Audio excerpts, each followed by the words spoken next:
Doc, ano yung pinapagawa ng doktor ko na HbA1c or glycosylated or glycated hemoglobin? Itong test na to, tinitest niya yung level ng glucose natin for the past 3 months. Ang level na to, kailangan natin minomonitor para makita kung optimal ba ang treatment natin sa ating type 2 diabetes.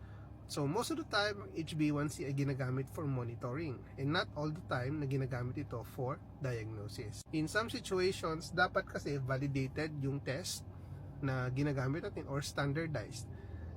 Bihira lang dito sa Pilipinas ng standardized na HbA1c, and kadalasan naman na ginagamit namin bilang doktor ang fasting blood sugar. So way of diagnosing pala your type 2 diabetes. Pwede rin naman ang 75 gram OGTT at saka RBS kung meron siyang active symptoms.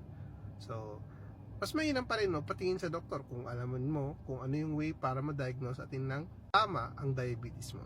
Yun lang naman.